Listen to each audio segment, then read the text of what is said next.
लगातार तीसरे सेशन में बाजार में तेजी कायम। निफ्टी निकला 10,350 के करीब। निफ्टी बैंक में भी 550 अंकों का उछाल। Kotak Mahindra bank, ICICI bank की तरफ से योगदान सबसे ज्यादा। फार्मा शेयरों में भी दमदार खरीदारी। नए शिखर पर पहुंचा रिलायंस इंडस्ट्रीज का शेयर। कंपनी का मार्केट कैप 11.5 लाख करोड़ के पार। दुनिया के 10 सबसे अमीर लोगों में शामिल हुए रिलायंस के चेयरमैन मुकेश अंबानी। रक्षा मंत्री राजनाथ सिंह रूस के लिए रवाना। भारत चीन तनाव पर हो सकती है चर्चा। इधर चीन को एक साथ 3 फ्रंट्स पर घेरने की तैयारी। भारत ने तेज की सैन्य, कूटनीतिक और आर्थिक मोर्चेबंदी।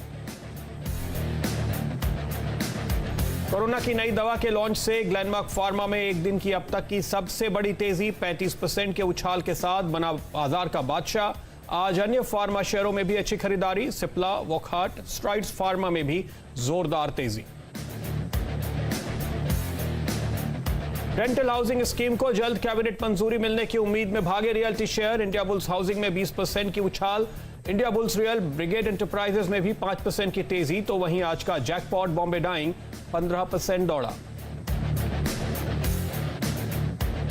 आज फिर नए खिलाड़ियों ने कराई जोरदार कमाई। हेमंत के प्लेयर एबी मनी में लगा 10% का अपर सर्किट। नीरज का खिलाड़ी अशोका बिल्डकॉन भी 5% ऊपर। मिड डे जैकपॉट मिश्र धातु 5.5% बढ़त के साथ। और अडानी पावर की बोर्ड ने डीलिस्टिंग को मंजूरी दी। फ्लोर प्राइस 33 रुपए 82 पैसे प्रति शेयर तय। सीएनबीसी आवाज की खबर पर मुहर।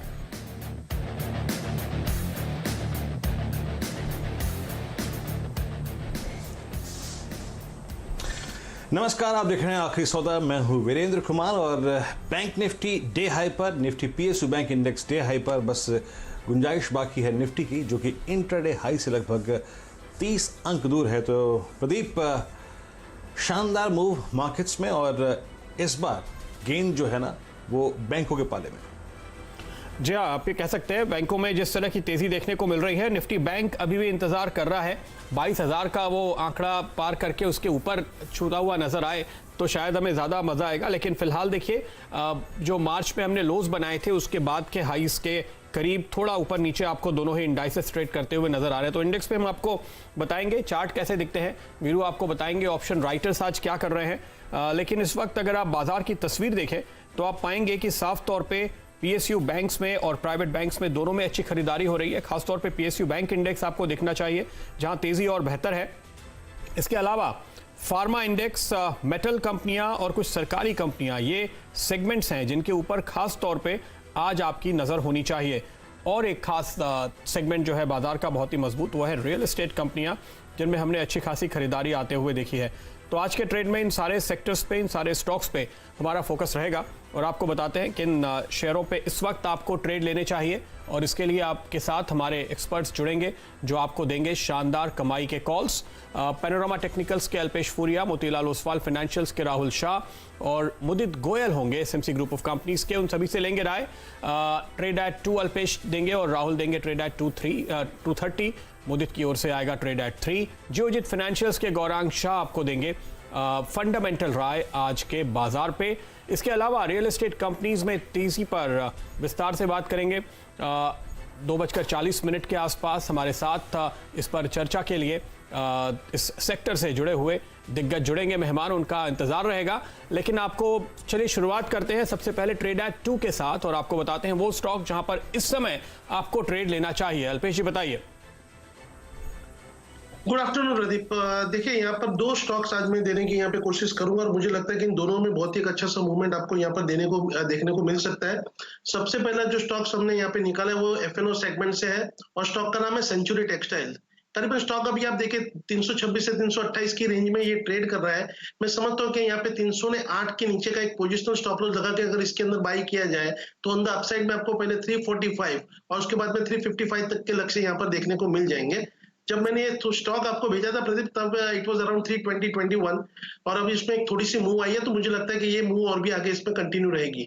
और दूसरा एक बाई कॉल है यहाँ पर, अगर आप देखें तो आरती इंडस्ट्री में, तो ये स्टॉक जो के अंदर जो मूव यहाँ पर देखने को मिली, ये मैं समझता हूँ कि यहाँ पे जो फिबोनाची रिट्रेसमेंट 62% का होता है, वहां पे ये रिट्रेसमेंट खत्म हुआ है और अब ये फिर से अगर आप अर्ली चार्ट देखो तो फिर से एक अपमूव के लिए ये स्टॉक तैयार हुआ है। तो मैं समझता हूँ कि यहाँ पे आरती इंडस्ट्री में 935 का स्टॉप लॉस लगा करके अगर बाई किया जाए तो पहले आपको 1000 और उसके बाद में 1045 तक के भी लक्ष्य यहाँ पर देखने को मिल सकते हैं।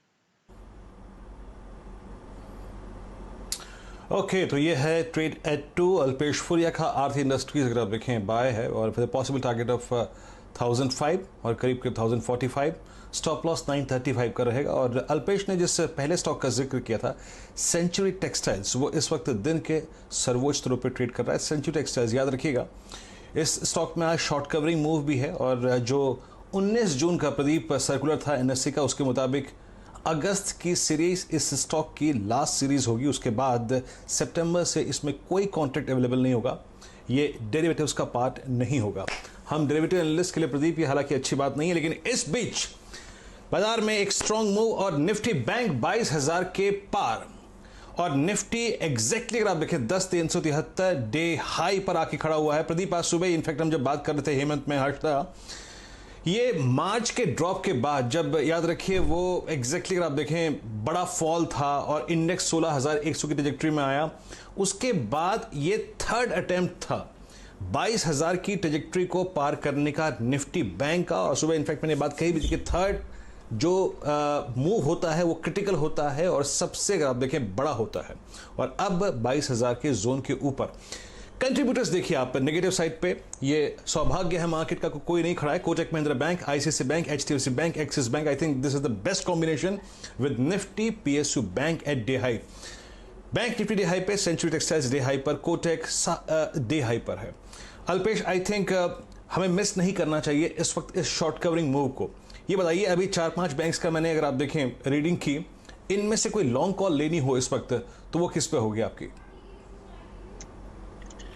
ठीक है, मेरा फेवरेट है एचडीएफसी बैंक। मैं समझता हूँ कि यहाँ पे ये ट्रेड आपके सिक्योर भी करता है even after so much of आपको ये जो मूव देखने को मिला है, रन देखने को भी मिला है, तो मुझे लगता है कि अभी भी एचडीएफसी बैंक ऐसा स्टॉक है जिसके अंदर ये ऊपर की तरफ और भी आगे बढ़ सकता है। करीबन आपको ऑन द अपसाइड में 1080 से लेकर के 1120 तक की एक मूव यहाँ पर देखने को मिल सकती है। अगर आप ये करंट लेवल पे भी बाई करते हैं तो यहाँ पे मुझे लगता है कि 1015 1016 का एक स्टॉप लॉस लगाना चाहिए और एक पोजिशनल व्यू आपको यहाँ पर लेना चाहिए। वहीं पे अगर एक और एक बैंक की, अगर प्राइवेट सेक्टर बैंक की मैं बात करूँ तो एक्सिस बैंक भी एक वैसे स्टॉक से जहां पर एक रिवर्सल की फॉर्मेशन मुझे दिख रही है और मुझे लगता है कि 445 से लेकर के 452 तक के लेवल यहां पर आपको देखने को मिल सकते हैं।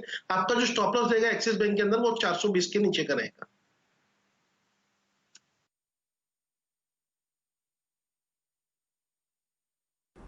ओके प्रदीप। जी हाँ, तो ये आपने अभी अभी बताया कि रिकॉर्ड बनता हुआ 22,000 का आंकड़ा, देखिए कुछ देर पहले मैंने ये कहा था कि उसी का इंतजार है, वो पार होता हुआ दिखाई दे रहा है। डायरेक्टर साहब, ये जो चार्ट मेरी स्क्रीन पर है जरा दिखाइएगा, ये निफ्टी बैंक का चार्ट है इस समय आपके सामने, और आप यहाँ पर देख सकते हैं ये जो लाइन खींची हुई है, ये जो चैनल बने हुए हैं वो हम आपको काफी वक्त से दिखा रहे थे। 21,967 ये था वो हाई जो हमने छुआ था 21 अप्रैल के आसपास, मेरे ख्याल से 30 अप्रैल को, और उसके बाद फिर हमने कोशिश की इस लेवल पर जाने की 3 जून को, फिर हमने कोशिश की 8 जून को, लेकिन हम कामयाब नहीं हुए। पर आज फाइनली हम कामयाब होते हुए नजर आ रहे हैं। तो ये 22,000 के ऊपर का आंकड़ा आपको पहली बार दिख रहा है।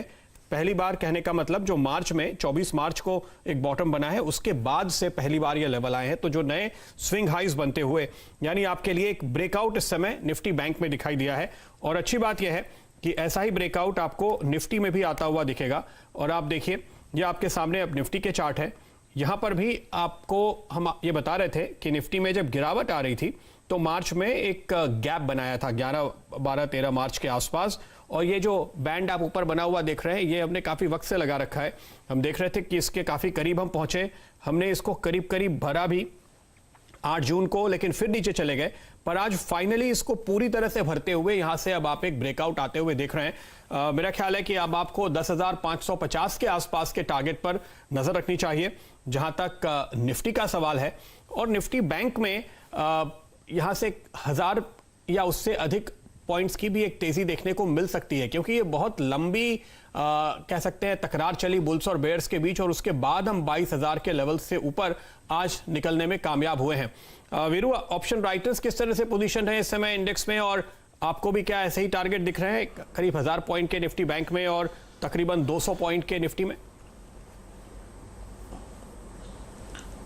देखिए प्रदीप, आपने जो कुछ देर पहले बात की थी ना 22,000 की और निफ्टी पे 10,550 की, देखिए प्रैक्टिकली इस वीकली ऑप्शन जो कि मंथली ऑप्शन भी है, सबसे बड़ा राइटर खड़ा है 10,500 के जोन में। 10,550 पे आपका है 200 डे एक्सपोनेंशियल मूविंग एवरेज, जिसको हम 26 फरवरी के बाद पहली बार अटेम्प्ट करेंगे छूने का। अब आप देखिए एक चीज थी प्रदीप, कॉल पुट राइटर्स थे 10,000 पे, 10,100 पे, 10,200 पे, इसलिए आज 10,220 टूटा भी नहीं है। लेकिन बड़ी चीज क्या थी आज सुबह, इनफैक्ट मेरे को जब मैं लास्ट सेशन का डेटा देखा था ना प्रदीप, एक बात मुझे बार बार स्ट्राइक कर रही थी कि आज हमें क्या प्ले करना है। आज सुबह मैंने अपनी मॉर्निंग कमेंट्री में स्पेशली ये एम्फेसाइज किया था कि आज हमें डिफरेंशियल प्ले करना है। वो रिलायंस का एडवांटेज निफ्टी अपने साथ कैरी कर रहा था। निफ्टी आ गया एकदम नजदीक 200 डेमा एक्सपोनेंशियल के एवरेज के आसपास, और यहां हम बैंक निफ्टी पे सिर्फ 50 डेमा के ऊपर थे। तो वो जो एक डिफरेंशियल क्रिएट हो गया था ना, वो हमें आज खेलना था और वही चल रहा है प्रदीप। आप सोचिए निफ्टी सिर्फ 1.25% ऊपर है, निफ्टी बैंक आज 3.25% ऊपर है। तो वो जो डिफरेंशियल क्रिएट हो गया था, वो जो एक एडेड एडवांटेज था निफ्टी के पास रिलायंस का, वो आज निफ्टी बैंक थोड़ा सा पूरा करता हुआ। तो ये एक चीज है। लेकिन याद रखिए 22,000 पे लास्ट कॉल राइटर्स थे। और एक और चीज है कि निफ्टी बैंक का पॉसिबली अगला टारगेट क्या हो सकता है। निफ्टी बैंक का अगला पॉसिबल टारगेट वो हो सकता है 22,600, क्योंकि अब 50 डेमा के बाद that is 100 day exponential moving average for Nifty bank. Alpesh, आप कैसे समराइज करेंगे? मान लीजिए मैं वीकली कॉन्ट्रैक्ट की या फिर मंथली कॉन्ट्रैक्ट की कॉल लेके बैठा हूं, 22,000 के ऊपर टेक्निकली जो प्रोजेक्शंस बनते हैं आपके क्या बनते हैं? क्योंकि इस वक्त centre of attraction banking stocks और बैंक निफ्टी है। बिल्कुल सही कहा आपने। देखिए 21,800 स्पॉट की अगर मैं बैंक निफ्टी की बात करूं तो 21,800 के ऊपर जैसे ये क्लोज होता है, एक हाई टॉप हाई बॉटम की फॉर्मेशन बन जाती है। 22,450 का पहला लक्ष्य है विन। और विन मैं समझता हूं यहाँ पे 22,450 के ऊपर अगर ये अपने आप को 1 से 2 दिन के लिए मेंटेन कर लेता है, उसके ऊपर क्लोज करता है, तो ये 1 बिलियन के करीबन 1500 से 2,000 पॉइंट की बैंक निफ्टी के दरवाजे खुल जाएंगे। यहाँ के डोर जो है वो अनलॉक हो जाएंगे और मुझे लगता है कि ये ऊपर जाने की पूरी चेष्टा करेगा। और आज जिस तरह से आपने कहा कि अब ये रिलायंस के अगेंस्ट में ये बैंकिंग स्टॉक सब चलना जो परफॉर्म किए, तो मैं समझता हूं कि इसके पीछे अब निफ्टी भी धीरे धीरे चलेगा और जो इसके टारगेट है करीबन 10,550, वहां तक ये पूरी अपनी भी रफ्तार जो दौड़ है वो पूरी करेगा। तो 10,550 तक की रफ्तार आपको निफ्टी पे आती हुई दिखाई देगी, ये उम्मीद की जा सकती है। लेकिन देखिए लगातार आपको एक के बाद एक ऊपर के टिक ही यहां पर मिल रहे हैं, तो अच्छी तेजी बनती हुई फिलहाल इस इंडेक्स पे आपको नजर आएगी। और साथ ही साथ ये देखिए वो दिग्गज हेवी वेट्स जो दरअसल आज बाजार को ड्राइव कर रहे हैं। इंडेक्स स्टॉक्स पे एक बार नजर डालें और इस पर एक कॉल लेते हैं। आज सुबह हमने B2 पर तेजी का कॉल लिया था बाजार खुलते ही। देखिए बजाज फाइनेंस, बजाज फिनसर्व दोनों 5-5% की तेजी के साथ ट्रेड करते हुए नजर आ रहे हैं। इस तेजी में फिर कोटक महिंद्रा बैंक शामिल हुआ है, जहां पर आप आज काफी अच्छे वॉल्यूम के साथ ये उछाल आते हुए देख रहे हैं। और इस वक्त इंडेक्स का जो टॉप गेनर है वो है बजाज ऑटो, जिस पर आपकी नजर होनी चाहिए। बजाज ऑटो में आज हमने जो तेजी देखी है, तकरीबन 5-6 दिन के नुकसान की भरपाई सिर्फ एक दिन में होती हुई बजाज ऑटो के चार्ट पे आपको आज दिखाई देगी। अल्पेश जी, काफी शानदार परफॉर्मेंस स्टॉक पे आ रहा है और अचानक ऐसा लग रहा है कि कम से कम 2-2.5 हफ्ते के कंसोलिडेशन में से जो पूरी रेंज थी उसको ये एक ही दिन में पार करने में लगा हुआ है। क्या यहां पर एंट्री का लेवल है या आप किसी खास ब्रेकआउट का इंतजार कर रहे हैं? नहीं, ब्रेकआउट तो प्रदीप आ चुका है। 2800 के ऊपर का एक स्विंग का ब्रेकआउट मिला है। उसके ऊपर भी अगर आप देखें तो 200 ईमा के ऊपर भी ये स्टॉक चला गया है। वॉल्यूम में भी बढ़ोतरी देखने को मिल रही है। और उससे ऊपर अगर मैं देखूं तो इसका अगर आप पोजिशनल व्यू भी लेते हैं तो स्टॉप लॉस जो है वो करीबन 100 रुपए नीचे हो गया है। तो ये सारे इंडिकेशन हमको ये बता रहे हैं कि स्ट्रॉन्ग बाइंग चल रही है बजाज ऑटो में। और 2880 का अगर ये लेवल निकालेगा तो मुझे नहीं लगता है 2 से 4 सत्र के अंदर ये करीबन ये स्टॉक 3,000 के पास में जाकर के खड़ा रह जाएगा। तो I think so this is the right time we want to enter into the Bajaj Auto. और 2750 2760 के नीचे का स्टॉप लॉस लगाइए और आप इसके अंदर बाई करके चल सकते हैं for the target of 3,000 rupees. 3,000 के टारगेट के साथ बजाज ऑटो पे आपके लिए एक तेजी का कॉल इस वक्त आ रहा है। और इसके बाद मेरी नजर है इस समय देखिए एक्सिस बैंक पे, क्योंकि एक्सिस बैंक में अभी अभी दिन का नया हाई बनता हुआ दिखाई दे रहा है और वॉल्यूम भी काफी बेहतर है। इनफैक्ट पिछले 10 मिनट में मुश्किल से करीबन 1% का स्विंग आपने यहां पर और आते हुए देख लिया है। पूरे दिन का वॉल्यूम अगर आप देखें तो अभी भी औसत से करीब 55% के आसपास ही है, यानी अभी काफी एक्शन के लिए यहां पर जगह बाकी दिखाई देती है। राहुल शाह भी मेरे ख्याल से हमारे साथ जुड़े हुए हैं। राहुल जी, जरा एक्सिस बैंक के चार्ट पे नजर डालिए। क्या यहाँ पर एक लॉन्ग की कॉल आप लेंगे या आईसीआईसीआई जो इसके साथ साथ बिल्कुल मशक्कत कर रहा है, एक साथ उसको भी देख लेते हैं क्योंकि दोनों एक दूसरे को पीछे छोड़ने में लगे हुए हैं, दोनों चुनेंगे या कोई एक? आई थिंक दोनों चुनूंगा मैं। हमने देखा कि आईसीआईसीआई में तो